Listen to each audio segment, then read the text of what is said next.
saya gak suka banget K-pop, jujur.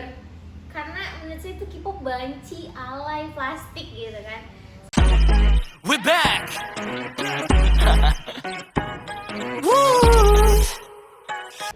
Halo guys, kembali lagi bersama kita di podcast Coffee Talk. Nah, untuk tema kali ini kita ngambilnya K-pop for mental health. Kenapa kita ngambil K-pop for mental health? Karena di beberapa orang, di sebagian orang tuh suka K-pop karena dia tuh untuk pelarian, bisa pelarian juga. Karena sebagian orang itu ada yang mengalami mental issue atau emang kayak lonely, jadi mereka tuh ngelampiasinnya ke K-pop. Karena K-pop tuh emang seru-seru sih, apalagi kalau kalian bisa nemu mutualan di Twitter, Line, bahkan grup WA sekalipun, itu tuh enak banget. Jadi gimana sih, ceritakan pengalaman pertama kali tahu K-pop gitu, dan dari mana tahu K-popnya itu? Saya ya, Yeah. awalnya tuh saya gak suka banget K-pop, jujur. Karena menurut saya itu K-pop banci, alay, plastik gitu kan. Sampai pokoknya tuh kalau ngeliat temen di kelas atau di sekolah gitu kalau suka K-pop, aku tuh selalu bilang kayak, apain sih suka K-pop, plastik gitu. Nah, tapi sampai di tahun 2020 itu tuh aku tuh lewat FYP TikTok tuh si Jaemin itu NCT. Oh iya, terus aku pas kepoin si Jaemin ini, aku tuh kayak yang kayaknya seru deh nge-stan K-pop gitu. Jadi aku mulai kepo tuh di situ, ya kan. Jadi pas mulai kepo, akhirnya aku cari tahu tuh grupnya, terus dia dari naungan mana, agensi mana. Akhirnya ya udah. Nah, karena NCT ini kan membernya banyak banget ya. Ya ada 7 orang kalau nggak salah ya kan. Nah, itu baru di 1 unit. Mm-mm. Sedangkan dia tuh kalau nggak salah kurang lebih ada 7 unit ya. Di situ banyak. Jadi aku mulai kepoin kan. Di situ agak keliru tuh, banyak banget membernya. Jadi kayak, aduh mau ngafalin yang mana dulu ya gitu. Oke, karena setahu aku tuh NCT tuh ada banyak ya, entah itu ada WiFi, ada NCT official, ada NCT Dream ataupun NCT 127. Dan aku taunya Devina ini dia tuh nge-stan NCT Dream, dan aku taunya NCT Dream sama NCT 127. Nah, aku juga kebetulan suka sama NCT Dream, tapi aku NCT Dream ini sukanya nge-stannya cuma solo stan doang. Aku suka sama Jeno, dan kebetulan dia juga suka sama Jeno, tapi dia lebih ke Renjun sih, tapi semuanya juga dia masuk. Kalau aku beda lagi, aku nge-stannya bukan NCT, aku lebih ke Hybe label, yaitu ENHYPEN, dan bias aku di situ tuh Sono. Tapi tuh aku tuh pertama kali kenal ENHYPEN tuh dari FYP TikTok ya, karena waktu itu awal-awal COVID. Tapi sebelum COVID tuh aku sebenarnya udah tahu K-pop gitu, tapi aku belum mau stan. Akhirnya aku nge-stan, terus aku kayak tertarik gitu deh, karena kayak ternyata seru juga loh gitu loh. Tapi mungkin ada kebanyakan orang ya yang nggak suka sama K-pop, entah itu kayak bilang K-pop itu plastik, K-pop itu kayak mukanya operasi semua, kayak pokoknya banyak deh macam-macam pro dan kontranya. Menurut kamu tuh gimana sih kalau misalkan ada orang yang nanya kayak gitu, kayak ih K-pop tuh kayak plastik, ngapain sih suka sama K-pop gitu? Gimana sih reaksi kamu tuh? Atau kamu akan meledak-ledak kayak bakal ngebela ini, bakal gimana gitu? Aku pengen tahu dari kamu. Nah, menurut aku ya, awal-awal aku nge-stan K-pop, terus temen-temen aku tuh yang kayak plastik ini, awalnya aku marah jujur, kayak apaan sih, nggak semuanya operasi loh, nggak semuanya kayak gini. Cuman aku tuh pernah baca kalau misalkan K-pop tuh emang pubertas gitu ya kan, kayak emang mereka tuh dari kecil kayak gitu. Yeah. Apalagi di Korea tuh masa pertumbuhannya tuh emang beda banget foto kecilnya sama foto gedenya. Iya, karena gitu. ya aku juga lihat sih Ya kan, awalnya emang marah, tapi tuh kesini kayak ayolah gitu, biasa aja. Kalau sekarang dikata-katain kayak plastik lu, ngapain suka K-pop gitu, kayak ya udah biasa aja.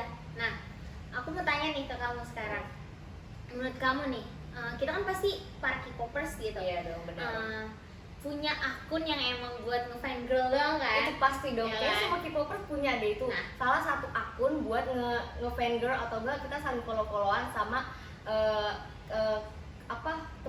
yang sama-sama nge-K-pop gitu. Jadi kayak kalau nggak risih deh kalau kita ngepost ini, mungkin kalau ada yang risih ya kalian gak usah nge-follow akun kita gitu loh. Nah, kan kita kan pasti punya second account nih ya, second account.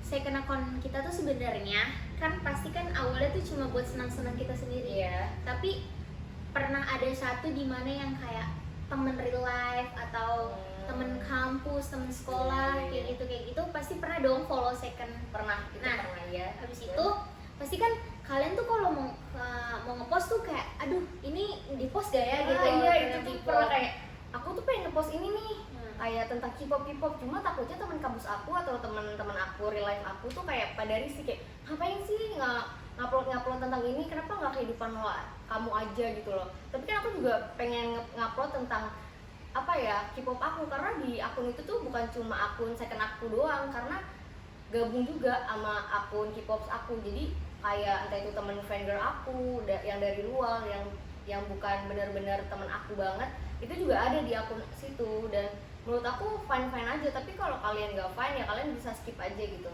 Nah, itu kan ya. Jadi pembahasan kita di sini tuh emang bertujuan ke K-pop banget. Nah, aku tuh pengen kamu tuh ngasih apa ya, masukan buat tema dari podcast kita. Kamu pernah atau punya teman atau pengalaman pribadi yang dia tuh punya mental issue tapi emang melampiasinya ke K-pop gitu. Oh, aku pernah punya temen. Jadi salah satu dia tuh punya masalah keluarga juga sih, yang broken home juga. Nah dia tuh cerita sama aku, kayak aku bukan yang nggak mau mendengarkan, tapi aku mendengarkan, tapi aku bingung cara ngasih taunya tuh gimana. Dan akhirnya aku mengenalkan K-pop ini sama teman aku yang broken home ini. Dan akhirnya dia tuh awal-awal tuh kayak aku tuh nggak mau nge-stan K-pop begini karena menurut aku kayak basi gitu loh, dia bilang gitu. Tapi aku mengenalkan K-pop ini biar kamu tuh nggak melulu tentang masalah keluarga kamu yang capek, yang apapun itu, karena aku juga masih bingung kan untuk ngasih taunya gimana, karena aku juga bukan bagian dari diri dia sendiri itu, dan aku bingung. Jadi aku ngasih tahu kayak kamu mending nge-stan ini deh, karena aku juga kalau misalnya lagi stres ataupun aku lagi banyak pikiran, aku tuh pelariannya ya udah K-pop itu loh, entah itu aku dengerin lagu, entah itu aku ngedengerin reality show-nya mereka ataupun apapun. Karena kalau aku ngeliat mereka itu kayak beban aku hilang, bukan beban aku sih, beban aku hilang pokoknya, walaupun hilangnya sekejap tapi tuh aku bisa ngeimbanginnya gitu loh, ngerti gak sih? Kayak oh my god, aku ngeliat mereka ketawa nih di reality show-nya, Ya, itu pasti ikutan iya, ketawa gitu kan? ya, Iya. kamu ngerasain juga kan gitu.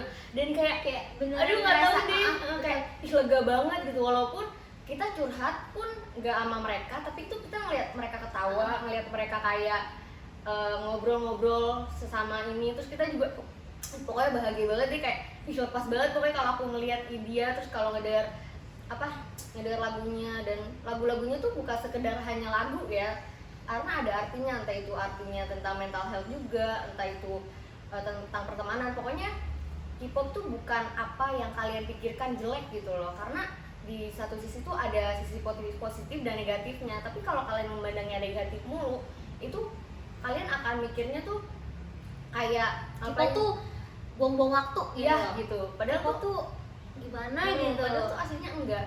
Karena banyak orang kayak orang yang bukan gangguan jiwa sih, lebih tepatnya kayak stres, entah mental issue-nya mental gitu. issue-nya tuh kayak mental health-nya down. Itu tuh banyak loh yang terselamatkan karena K-pop gitu Nah, loh. betul. Karena dia nge-stand, itu yang tadi aku bilang, dengan ngelihat mereka tertawa, reality show-nya mereka ataupun ngedenger lagunya, itu tuh bisa membuat mereka bahagia dengan apa ya namanya tuh, kalau kita habis makan manis dan di otak kita tuh kayak ada rasa bahagia. Nah itu yang aku maksud tuh, namanya dopamin kalau nggak salah deh, aku yang aku tahu sih gitu.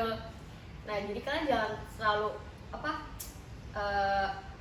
K-pop tuh gini, kalian jangan selalu menghujat gitu loh. Kasihan juga yang kalau dia lagi down tiba-tiba kalian menghujat begitu, malah makin down dianya.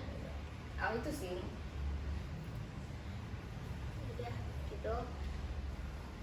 Dan aku mau nanya nih satu sama kamu, kan aku belum pernah nonton konser sih, tapi nggak tahu nanti aku mau nonton konser apa enggak, karena aku bukan tipe orang yang kayak, aku takut sih mau nonton konser karena tuh apa ya, aku denger dari yang nonton konser tuh mereka ngitungnya ada yang mengidap PCD karena jadi mereka nggak bisa ngituin kesehariannya mereka nih. Betul. Karena masih euforianya tuh masih di tempat konser. Ya, masih kebawa gitu Iya, jiwanya, aku masih tuh kayak kebawa. gitu tuh. Nah, aku tuh pengen tahu gitu. Kamu kan pernah nonton konser dan kamu juga pernah cerita ke aku katanya kamu tuh ngalamin PCD gitu deh. Karena tapi kamu nggak berujung lama gitu ngalamin PCD-nya itu tuh gimana sih? Kan denger deh. Kalau PCD itu kan kayak jiwa kita belum siap ya buat kembali ke kegiatan normal pada umumnya. Jadi PCD itu kayak kita tuh ngerasa kehilangan, hampa, kayak bener-bener jiwa kita tuh masih ada di stadion kayak gitu, kayak masih ada buat nonton konsernya gitu. Nah, kalau dari aku sendiri PCD itu emang berbahaya banget sih kalau kita nggak pinter-pinter ngontrol gitu. Karena aku punya temen yang emang sering banget, bisa dibilang sering banget nonton konser. Dia juga ngumpulin merchandise-nya banget gitu. Pokoknya bener-bener K-pop tapi nggak fanatik gitu loh. Gitu. Terus aku tuh nanya ke dia, kamu pernah gak sih ngalamin PCD? Terus dia bilang dia pernah. Dan bahkan PCD-nya dia itu hampir sebulanan. Karena dia nggak pinter buat ngontrol dirinya dia gitu. Jadi dia tuh bener-bener yang tiap hari tuh cuma nontonin fancamnya doang. Makan pun itu kalau dia nggak mau makan ya udah, dia cuma di kamar nonton variety show-nya, nonton konten-konten yang emang K-popnya dia gitu loh. Jadi dia tuh bener-bener gak bisa ngontrol dirinya dia buat kembali ke kehidupan yang normal gitu loh, kayak ngejalanin hari-hari biasa. Sampai dimana dia tuh bukan sebulan deh, kayak 2 minggu setelah dia nonton konser dia tuh sering nangis di kamar, kayak pengen banget ngulang konser lagi gitu. Jadi gimana kitanya aja sih lebih ke ngontrol diri kita gitu. Jadi sedangkan aku waktu nonton konser tuh pas banget di konsernya tuh hari Sabtu. Nah, itu kan pasti ada hari Minggu dong. Yeah. Hari Minggu itu aku bener-bener puas-puasin, aku nonton fancam, nonton bener-bener kayak fancam aku tuh di HP itu aku tontonin terus biar Seninnya tuh aku tuh nggak kepikiran gitu loh.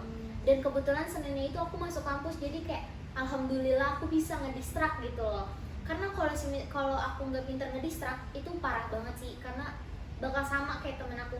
Soalnya emang aku tuh bener-bener tipe orang yang suka nontonin fancam juga gitu. Kayak kalau misalkan fancam nih bagus nih, kayak aku pasti bakal nonton terus gitu.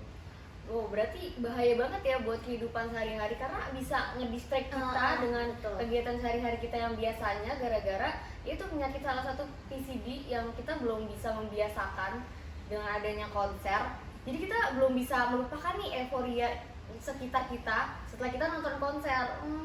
Mungkin nggak semuanya begitu, tapi rata-rata aku pernah dengar salah satu begitu dari Twitter, tapi aku tuh masih kayak kok bisa gitu, makanya aku menanyakan sama kamu. Dan ternyata bahaya juga ya, ibaratnya kayak kita tuh kita belum bisa kembali deh ke masa kita sekarang, kita kayak masih mundur ke belakang gitu loh. Bahaya juga ya ternyata. Oh my god, aku kira tuh kayak nggak bakal sebahaya itu, kayak ya udah kita nonton terus kayak masih terbayang-bayang aja gitu loh, bukan kayak yang ke belakang banget. Ternyata bisa mempengaruhi kehidupan kita sehari-hari, entah itu kita mau ke kantor itu bisa loh. Misalnya kayak kamu bisa menghindarinya kan, misalnya kemarin kamu konser, nah besoknya kamu ini kan kampus. Itu nggak semua orang bisa guys, karena ada orang kayak dia tuh kemarinnya tuh konser dan besoknya entah itu dia kampus atau kantor, itu masih ada euforianya. Kayak entah itu dia diem aja karena dia masih merasakan euforia di konsernya. Jadi kayak ternyata berpengaruh itu konsernya PCD gitu. Aku baru tahu sih. Ada aku nanya itu, kamu ada yang mau nanya lagi? Ya sih, aku itu aja. Makanya sebenarnya podcast kali ini tuh ngandung pesan ya, kalau kalian emang gak suka sama K-pop, K-popers gitu, kayak yaudah kalian jangan ngegangguin orang-orang yang suka K-pop gitu. Kayak udah biarin aja mereka kayak gimana, karena kalian pasti punya kesukaan masing-masing dong gitu. Jadi jangan nganggep enteng lah, jangan nganggep sepele gitu orang-orang yang suka K-pop, karena gak semua loh orang K-pop mentalnya terima gitu. Iya. Karena kita kan nggak tahu gimana perasaan mereka Iya, juga. karena kita juga nggak tahu loh kayak mereka tuh nge-stan K-pop ini tuh karena apa. Mungkin kan karena ada latar belakangnya mereka kenapa, ataupun karena masalah apapun. Kita nggak tahu masalah-masalah apa. Betul. Jadi kalau misalkan teman kalian nih ada yang suka K-pop, ya biarin aja gitu loh. Kayak kalau kalian nggak suka, kalian cukup diam aja, jangan tiba-tiba kalian ngerocos ataupun kayak yang buat orang itu down. Sebenarnya tuh anak K-popers nggak sepeduli itu ya sama omongan kalian. Tapi kalau orangnya yang berpikirnya kayak overthinking mulu, itu bisa loh omongan kalian buat dia makin down. Yang tadinya down dengan omongan kalian itu makin down. Jadi kayak ya udah biarkan aja, karena dia juga nge-stan K-pop ada alasannya, dan dia juga ngeluarin uang pakai uang dia sendiri. Dia kerja buat beli apapun, beli merchandise, beli photocard ataupun beli apapun itu aksesoris tentang K-pop, ya dia biarin, karena kalian nggak ada hak buat ngelarang dia gitu loh. Jadi ya udah, stop omongan-omongan itu, karena bisa mengacu dengan mental health gitu. Sudah sekian dari podcast dari kami, itu podcast Coffee Talk. Bye-bye. Bye-bye, sampai jumpa lagi.